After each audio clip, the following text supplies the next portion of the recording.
उस बड़े से आलीशान घर के एक कोने में एक छोटा सा हुजरा है जिसका पुरानी तर्ज का दरवाज़ा और उसकी कुंडी मुझे बचपन वाले गांव के घर की ड्योढ़ी की याद दिलाता है। और वो झरोके जिनमें मेरी सहेली कभी शम्मा, कभी चिराग और कभी लालटेन सजाती है तो कभी वो खाली पड़े होते हैं। ये सब मुझे अपनी तरफ बुलाता है।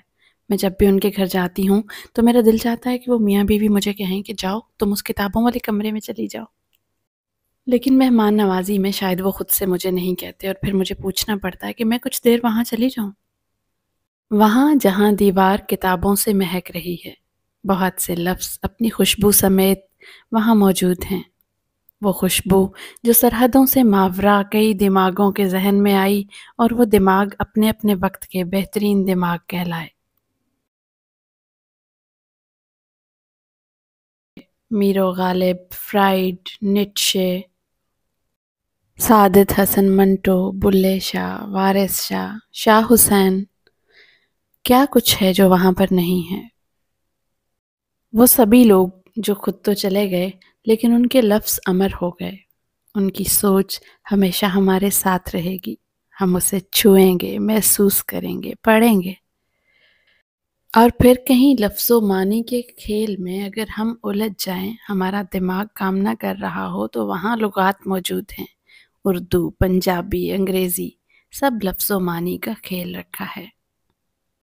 तो आज सोचा कि इस महक का कुछ हिस्सा आप तक पहुंचाया जाए। तो एक चीनी कहावत है, Emperor, you corrupted the soul of mankind by legalizing murder. He claimed that in war one killed enemies, not men, and that this was not evil.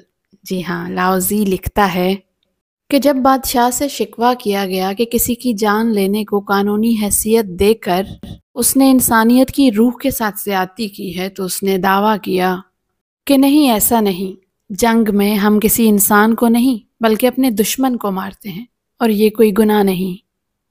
तो इस हिकायत का एक फ़लसफ़ा ये भी है कि जब ताकतवरों ने कुछ नया करना होता है तो चाहे वो बुरा ही क्यों ना हो, कितना ही बुरा क्यों ना हो, वो जहन साजी करते हैं। और जहन साजी करने में वो इतना कमाल रखते हैं कि हमें बुरा भी बुरा नहीं लगता और हमारा जहन उसको मानने लग जाता है। और कुछ लम्हों में हम सोचते हैं कि कुछ भी गलत नहीं है, किसी की जान लेना भी नहीं।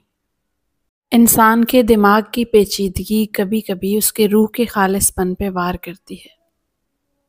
कभी दिल जीतता है और कभी दिमाग, लेकिन इस जंग में जो चीज़ हाथ आती है वो